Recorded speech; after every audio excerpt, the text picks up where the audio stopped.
खबर है, झारखंड में 15 लाख लोगों को राशन कार्ड देगी सरकार। दोस्तों, झारखंड में हेमंत सोरेन सरकार की 29 दिसंबर को एक वर्ष पूरे होने के मौके पर सरकार अपनी एक साल की उपलब्धियों को लेकर जनता के बीच जाएगी। सरकार इस मौके पर राशन कार्ड वितरण योजना की शुरुआत करने जा रही है। आपको बता दें कि खाद्य आपूर्ति विभाग झारखंड में 15 लाख लोगों के परिवार को इस योजना से जोड़ने जा रही है।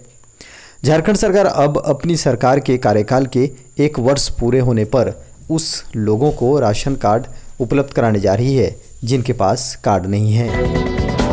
दोस्तों, बड़ी खबर निकल कर आ रही है, चेक से पेमेंट करने वाले हो जाएं अलर्ट। 1 जनवरी से बदल रहा है ये नियम। दोस्तों, अगर आप चेक से पेमेंट करते हैं तो अलर्ट हो जाएं, क्योंकि 1 जनवरी 2021 से चेक से पेमेंट करने के नियमों में बदलाव होने जा रहा है।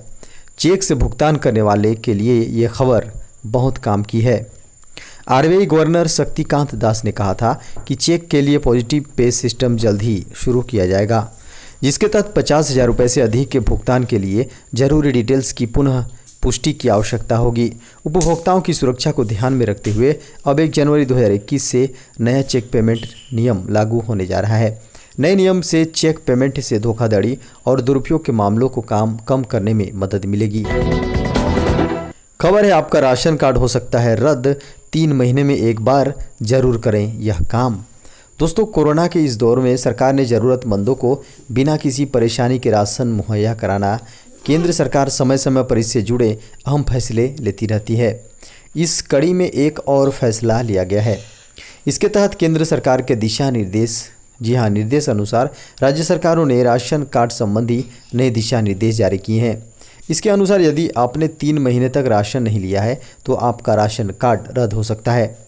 आपको बता दें कि केंद्र ने देश भर में 1 नेशन 1 राशन कार्ड योजना लागू कर दी है। इसका मतलब यह है कि अब किसी भी राज्य का राशन कार्ड होने के बावजूद आप जहां रह रहे हैं वहां से राशन ले सकते हैं। यदि कोई व्यक्ति 3 महीने तक राशन नहीं ले रहा है तो उसके मतलब ये है कि वो अपना पेट भरने में सक्षम है। ऐसे में इन लोगों के राशन कार्ड रद्द करके वही लाभ किसी ज़रूरतमंद व्यक्ति को दिया जा सकता है। खबर है, अगले 48 घंटों में देश के कई शहरों में तेज बारिश की संभावना। दोस्तों, देश के उत्तरी भागों में मौसम की गतिविधियां कम हो जाने की संभावना है। हालांकि मध्य प्रदेश, महाराष्ट्र और छत्तीसगढ़ के कुछ भागों में बेमौसमी बरसात जारी रहेगी। देश में बीती रात अचानक मौसम बदल गया है। मौसम के जानकारों का अनुमान है कि अगले 24 से 36 घंटे के दौरान अभी कई राज्यों, शहरों में बारिश की संभावना है। पहाड़ी इलाकों में बर्फबारी हो सकती है, जो कि ठिठुरन को और बढ़ाएगी। अगले 24 घंटों तक पहाड़ों पर बारिश और बर्फबारी जारी रहेगी। उत्तर भारत के मैदानी शहरों में लोगों को अगले 2-3 दिनों के दौरान कड़ाके की सर्दी के लिए रहना होगा तैयार। दोस्तों, पंजाब, हरियाणा, दिल्ली, राजस्थान, उत्तर प्रदेश और मध्य प्रदेश के तापमान गिरेंगी। मुंबई सहित महाराष्ट्र, गुजरात और मध्य प्रदेश में बारिश जारी रह सकती है। खबर है, रिलायंस जियो को पछाड़कर एयरटेल निकल गया आगे। जियो से ज़्यादा एयरटेल है भरोसेमंद। दोस्तों, टेलीकॉम सेक्टर के दिग्गज कंपनी रिलायंस जियो को सबसे बड़ा झटका लगा है। सितंबर में नए ग्राहकों को जोड़ने के मामले में रिलायंस जियो को एयरटेल ने पीछे छोड़ दिया है। ट्राई के आंकड़ों के मुताबिक एयरटेल के नए ग्राहकों की संख्या में जियो से ज़्यादा बढ़ोतरी हुई है। सितंबर महीने में एयरटेल ने 37.7 लाख नए कनेक्शन जोड़े हैं। जियो ने 14 लाख और बीएसएनएल ने कुल 78,000 नए ग्राहक बनाए, जबकि वोडाफोन आइडिया ने सबसे ज़्यादा 46 लाख ग्राहक गंवाए। इससे पहले जून महीने में भी एयरटेल ने जियो के मुकाबले ज़्यादा नए ग्राहक जोड़े थे। जियो के सर्विस में आ रही दिक्कतों की वजह से भी अब ग्राहकों का मोह भंग होता दिख रहा है। हालांकि ग्राहकों की संख्या के मामले में अभी भी रिलायंस जियो देश की सबसे बड़ी कंपनी है। खबर है, मैट्रिक और इंटरमीडिएट बोर्ड परीक्षा का पैटर्न बदला। दोस्तों, झारखंड बोर्ड के मैट्रिक और इंटरमीडिएट परीक्षा के पैटर्न में बदलाव किया गया है। अब प्रश्न पत्र में बहुविकल्पीय रिक्त स्थान भरें, अति लघु उत्तरीय प्रश्नों की संख्या अधिक होगी, क्योंकि प्रश्न पत्र के पैटर्न को बदलने की तैयारी की जा रही है। मौजूदा समय में मैट्रिक और इंटरमीडिएट बोर्ड परीक्षा में विभिन्न विषय में अधिकतम 15% प्रश्न 1 अंक के पूछे जाते थे। इनमें कुछ विषयों में 1 अंक वाले प्रश्नों की संख्या काफ़ी कम होती थी। कुछ विषयों में बहुविकल्पीय प्रश्नों की संख्या अधिकतम 5 तक थी। अब सभी विषयों में इसकी संख्या बढ़ाई जाएगी। विभिन्न विषय में 20 से 30% तक के प्रश्न एक अंक के होंगे। कोरोना वायरस के बढ़ते संक्रमण के कारण 17 मार्च से विद्यालय बंद हैं। इसको देखते हुए विभाग ने सिलेबस में 40% की कटौती की है।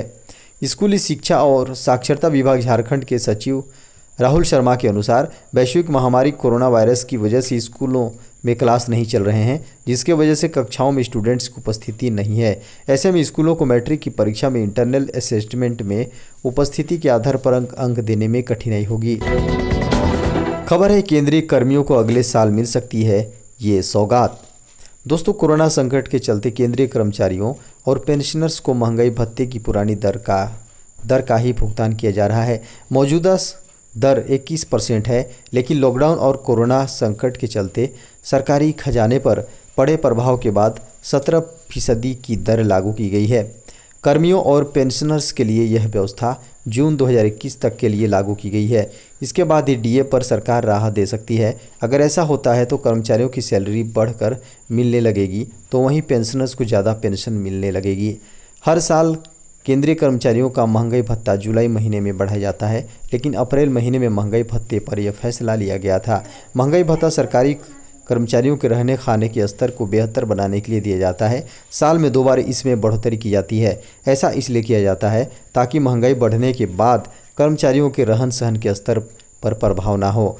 आपको बता दें कि डीए पर कैंची के बाद दशहरे के मौके पर 30 लाख से ज़्यादा नॉन गैजेट्स कर्मचारियों को दिवाली बोनस का भुगतान किया गया है। खबर है बीजेपी के अध्यक्ष जेपी नड्डा कोरोना से संक्रमित, ट्वीट कर दी जानकारी। दोस्तों, बीजेपी के राष्ट्रीय अध्यक्ष जेपी नड्डा कोरोना से संक्रमित हो गए हैं। इसकी जानकारी उन्होंने ट्वीट करके दी। बीजेपी अध्यक्ष ने कहा कि शुरुआती लक्षण दिखने के बाद उन्होंने टेस्ट करवाया, जिसमें रिपोर्ट पॉजिटिव आई है। ऐसे में वे होम आइसोलेशन में रहेंगे और डॉक्टर्स के दिशा निर्देशों का पालन करेंगे। उन्होंने कहा कि उनकी तबीयत ठीक है। जेपी नड्डा ने ट्वीट किया, कोरोना के शुरुआती लक्षण दिखने पर मैंने टेस्ट करवाया और रिपोर्ट पॉजिटिव आई है। मेरी तबीयत ठीक है। डॉक्टर्स की सलाह पर होम आइसोलेशन में सभी दिशा निर्देशों का पालन कर रहा हूं। खबर है पाई को मोहताज हुआ पाकिस्तान, सऊदी का कर्ज चुकाने के लिए इमरान ने चीन से फिर मांगी खैरात। दोस्तों, कर्ज के बोझ तले दबा पाकिस्तान पाई को मोहताज हो चुका है। देश के हालात इतने ख़राब हैं कि प्रधानमंत्री इमरान खान को पिछला कर्ज को चुकाने के लिए फिर से चीन से खैरात मांगनी पड़ रही है। इससे पहले भी अगस्त में चीन ने सऊदी का कर्ज चुकाने के लिए इमरान खान को $1 अरब का लोन दिया था। सऊदी का पाकिस्तान पर $3 अरब का कर्ज है, जिसमें से पाकिस्तान ने $1 अरब के कर्ज को चुका दिया है। अब सऊदी अरब ने पाकिस्तान को इस साल के अंत तक बाकी बचे $2 बिलियन का लोन चुकाने को कहा था।